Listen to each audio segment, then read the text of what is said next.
I'm Vic Myers. Welcome to the Resistance. It's time to make a choice. In 2026, we all have to pick a side. This past weekend, I went to an event in Walsenburg.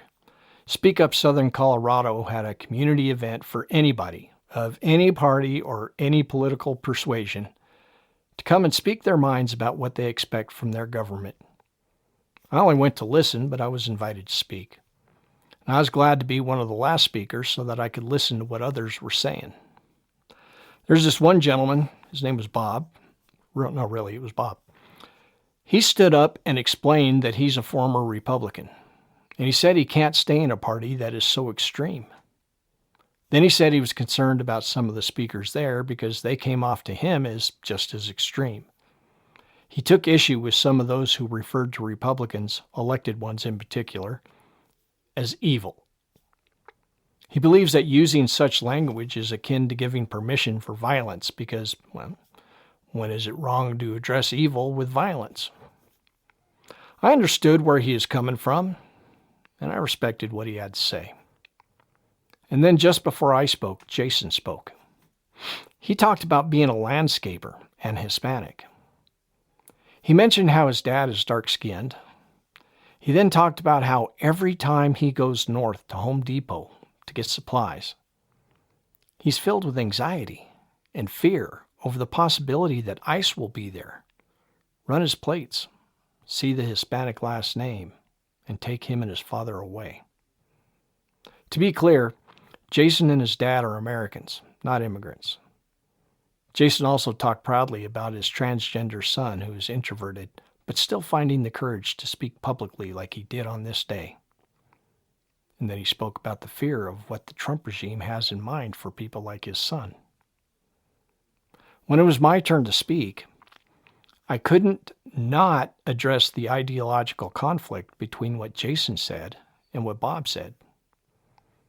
I said that I don't believe my Republican neighbors are necessarily evil.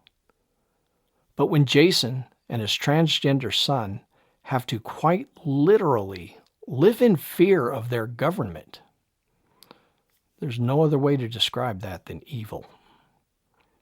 For those of you who read the Bible, James 4:17 says, if you know the good you ought to do and you don't do it, that's sin. That applies to all of us, not just politicians, all of us. Are all Republicans evil? Of course not. But every Republican politician in America, from city councils to Congress, is supporting Trump's evil deeds and his evil past.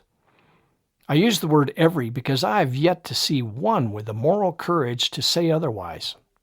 Starving children, taking health care away from the elderly and the poor, government thugs gunning down people in the street with impunity, and bombing other countries and causing the injury and death of American men and women in uniform, while also dropping bombs on a schoolhouse full of little girls, and all for reasons they refuse to explain.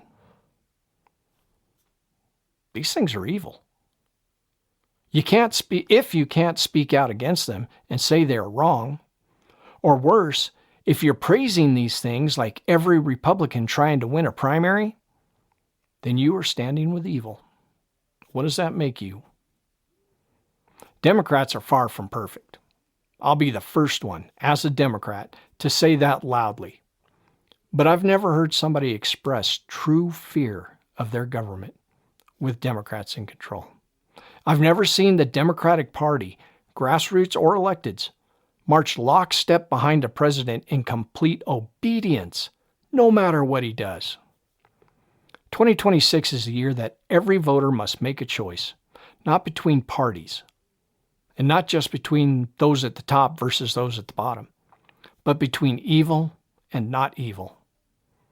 We started casting ballots all across America, and you have to choose between supporting those who are causing fear and those who are fighting it. If you're not planning on voting at all, well, then you're not choosing to fight the evil, are you?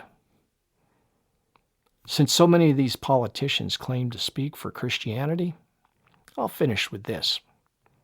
Isaiah 5:20. Woe to those who call evil good and good evil, who put darkness for light and light for darkness. That's where we are right now. The choice between calling evil what it is or pretending it isn't. Thanks for listening. Good day.